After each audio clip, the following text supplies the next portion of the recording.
கர்வம். துவாரகை. தனிமையில் அமர்ந்திருந்தார் பகவான் ஸ்ரீ கிருஷ்ணர். முகத்தில் வழக்கமான மந்தகாச புன்னகை. மனதில் தன் பரம பக்தனான அனுமானின் நினைவு திரும்ப எழும்பிக் கொண்டிருந்தது. பலராமர். அரண்மனை வாயிலில் ஆறாவாரம் பல போர்களில் வெற்றி பெற்று இப்போது திரும்பிக் கொண்டிருந்தார் பலராமர். வந்தவர் நேரே கண்ணனிடம் வந்தார். கண்ணா, எப்போதும் போல இப்போரிலும் வென்றுவிட்டேன். பாரத வருஷத்தில் பலராமனை வெல்ல எவருமில்லை என்று பாறை போற்றுகிறது. ஆணவத்தோடு பேசினார் ஆதிசேஷனின் அம்சமான பலராமர். அருகில் இருந்த அன்னை ருக்மணி கண்ணனிடம், சுவாமி, பெரிய மைத்துனரின் பேச்சில் தற்பெருமை அதிகமாக உள்ளதே, வருத்தமாக உரைத்தாள் அன்னை. கண்ணனிடம் அதே மந்தகாச புன்னகை.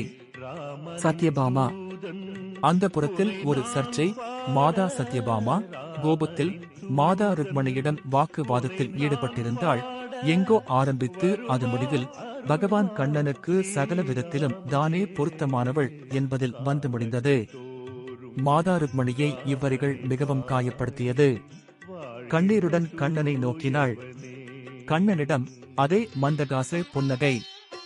கருடாழ்வார் சக்கரத்தாழ்வார் பெருமாளுக்கே வாகனமாகி பெரிய திருவடி என்கிற பெருமை பெற்றதாலும், அன்று கஜேந்திரனை காப்பாற்ற மனோ வேகத்தில் மாதவனோடு வந்ததால் வேகத்தில் ஈடு இணையற்றவர் என்று வையகம் போற்றியதாலும் தானே சிறந்தவன் என்னும் கர்வம் தோன்றியது கருடாழ்வாருக்கு.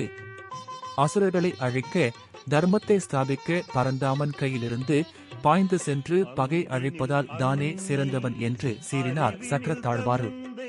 பக்குவமாக பரந்தாமனிடம் விஷயத்தை எடுத்துரைத்து தடுத்தாட்கொள்ள வேண்டினார் நாரதர் மகரிஷி. கண்ணனிடம் அதே மந்தகாச புன்னகை. தன் நலம் நாடும் நால்வர் பலராமர், சத்யபாமா, கருடாழ்வார், சக்கரத்தாழ்வார் மனதில் தோன்றியுள்ள அறியாமை, ஆணவம் என்னும் நஞ்சை நீக்க அனுமனை தேர்ந்தெடுத்தார் ஆண்டவன். ஆம், பலராமர் முன்னிலையில் நாரதரிடம், நாரதா, அருமை அனுமனை காணும் ஆவல் கொண்டுள்ளேன், மனம் கவர்ந்த மாருதியை வரச்சொல் என்றார். உடன் பலராமர், நாரதரை ஏன் தொந்தரவு செய்கிறாய் கிருஷ்ணா? நான் சென்று அழைத்து வருகிறேன். சரி அண்ணா, ஆனால் அனுமனிடம் பலராமன் என்று மட்டும் தங்களை அறிமுகம் செய்யாதீர்கள் எச்சரித்தார் எம்பெருமான். ஆனால் அதை லட்சியம் செய்யாமல் சென்றார் பலராமர். இமய மலைச்சாரலில் இமை மூடி இராம ஜெபம் செய்து கொண்டிருந்தார் ஆஞ்சநேயர். ராம் ராம் ராம். அனுமந்தரே, நான் ராமன், பலராமன் வந்திருக்கிறேன். விழி திறந்தார் வீர அனுமான். அதில் சினம் தெரிந்தது. என்ன கோரினீரோ? ஹா ஹா ஹா. ஏன் கேட்கவில்லையா? பலராமன் வந்திருக்கிறேன் என்றுரைத்தேன். அதன் அர்த்தம் யாது? பலராமன் பலம், ராமன் பலராமன் என்றால் பலம் வாய்ந்த ராமனுக்கெல்லாம் ராமன் என்று பொருள். வசமாக சிக்கினார் பலராமர். எனில் எம் பிரபு ஸ்ரீராமரை விட தாம் பலம் கொண்டவரா? அகிலத்தில் ஒரே ராமர்தான், அது என் பிரபு ஸ்ரீராமர்தான். தாம் பலராமர் எனில் எம்மோடு மோதி தமது பலத்தை நிரூபியுங்கள் என்று களப்பை கொண்டவர் மீது கதையோடு பாய்ந்தார் வாயுமைந்தர். கடுமையாக மோதினர் இருவரும்.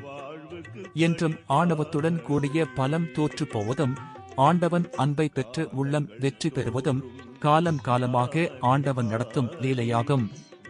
பஜ்ரம்பலி அனுமானால் ஆணவம் அடக்கப் பெற்றார் பலராமர். தன் பலத்தின் மீது கொண்ட கர்வம் நீங்கி அனுமானை பணிந்து விடை பெற்றார். ராம் ராம் ராம். மீண்டும் துவங்கியது ராம ஜெபம். தெளிவு பெற்று பணிவு கொண்டு திரும்பிய பலராமரை கண்டு புன்னகை புரிந்தார் புருஷோத்தமன். இப்போது கருடனையும் சுதர்சனத்தையும் அனுப்பினார் அனுமனிடம் பாடம் கற்க. பாய்ந்த வந்த இருவரும், அஞ்சனை பெற்ற ஆஞ்சநேயரே, பார் போற்றும் பரந்தாமன் ஸ்ரீ கிருஷ்ணர் தங்களை அழைத்து வர ஆணையிட்டார். கிருஷ்ணரா? யார் அவர்? எனக்கும் அவருக்கும் என்ன சம்பந்தம்? என்னால் வர முடியாது, நீங்கள் செல்லலாம் மறுத்தார் மாருதி. என்ன பரமாத்மாவான கண்ணனை தெரியாதா? எம்பிரானான கண்ணனை அறியீரா? எம்பிரான் எமக்கு என்றுமே ஸ்ரீராமர் மட்டும்தான். அவர் அன்றி வேறு எவர் அழைத்தாலும் வரேன். ஆண்டவன் அழைத்தும் வர மறுக்கும் அனுமரை தண்டிக்க சீறி சென்றார் சக்கரத்தாழ்வார். அவரை அப்படியே பிடித்து தன் கக்கத்தில் மறைத்துவிட்டார் ஆஞ்சநேயர். தம்மை இங்கிருந்து அழைத்து செல்லாமல் நாங்களும் விடமாட்டோம், வர மறுத்தால் தம்மை தூக்கிச் செல்வேன். பாய்ந்து வந்தார் கருடாழ்வார். இருவருக்கும் கடும் யுத்தம் மூண்டது. கருடனின் மேனியிலிருந்து இறகுகள் சிதறி மலை போல் வானவீதியை மறைத்தது. இறுதியில் கருடரும் அனுமானின் பலத்தால் கட்டுண்டார். அவரை தனது இன்னொரு கக்கத்தில் மடக்கியபடி வானவீதியில் பறந்து துவாரகையின் எல்லையை அடைந்தார். அங்கேயே இருவரையும் விடுவித்து மீண்டும் இமயம் வந்து இராம ஜபத்தில் மூழ்கினார். தாங்கள் பட்ட அனுபவத்தை கருணை கடலான கண்ணனிடம் உரைத்தனர் இருவரும். புன்னகைத்த புருஷோத்தமர், கருடா, இம்முறை சென்று ஸ்ரீராமர் அழைப்பதாக கூறு, அனுமன் வருவான். மீண்டும் சென்றார். அனுமான், பிரபு ஸ்ரீராமர் தம்மை துவாரகை அழைக்கிறார். என்ன, ஸ்ரீராமர் அழைக்கிறாரா? என் பிரபு அழைக்கிறாரா? இதோ செல்கிறேன் என்று பறந்தார். என் மேல் அமருங்கள், காற்றை விட வேகமாக சென்று தம்மை சேர்ப்பிப்பேன். வேகத்தின் மேல் கொண்ட தற்பெருமையில் பேசினார் கருட பகவான். அவரை அரை நொடி பார்த்தார் அனுமான். அதில் 1000 பொருள். பின் ஜெய் ஸ்ரீராம் என்று முழங்கி வெண்ணில் பறந்தார். அவமானமாகி போனது கருடாழ்வாருக்கு. தன்னை விட வேகமாக சென்றிட இயலுமா இவரால்?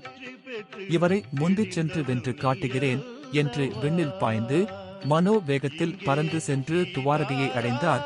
நிச்சயம் அனுமானால் இவ்வளவு விரைவாக பயணிக்க இயலாது என்று எண்ணியபடி அரண்மனையை அடைந்த கருட பகவான் அதிர்ந்தார். அங்கே ராமராக நின்ற கண்ணன் திருவடிகளை பற்றி வணங்கிக் கொண்டிருந்தார் ஆஞ்சநேயர். வெட்கினார் கருடர். பலத்தில் தோற்றதை கூட ஏற்கலாம், இப்படி வேகத்திலுமா தோற்பது? வேதனையோடு கண்ணனை நோக்கினார். கண்ணனிடம் அதே மந்தகாச புன்னகை.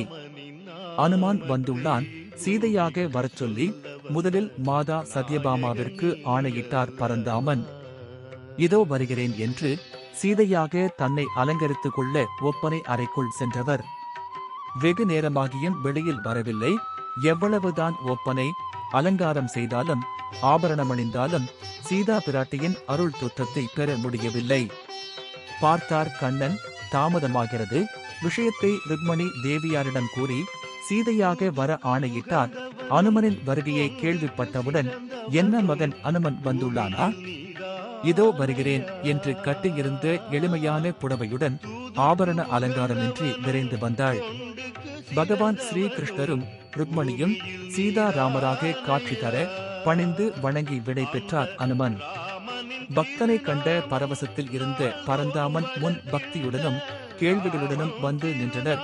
பலராமர், சக்கராத்தாழ்வார், கருடாழ்வார், சத்யபாமா ஆகிய 4 அவர்களின் மனதை படித்து மாதவன் பின் விடை பகின்றார். அருமை அண்ணா, அன்பு கருடா, ஒளிமிக்க சுதர்ஷனா, கேளுங்கள். அகத்தில் எழும் சினம் முகத்தின் அழகை கெடுக்கும். அதுபோல கர்வம் என்னும் இருள் நம் திறமையை, ஆற்றலை குறைக்கும், மறைக்கும். ஒருவருக்குள் இருக்கும் ஆற்றல் என்பது அவரது திறமை என்று எண்ணுவது மாயையாகும். ஆம், உண்மையிலேயே ஆற்றல், திறமை என்பவை நிலையானதல்ல.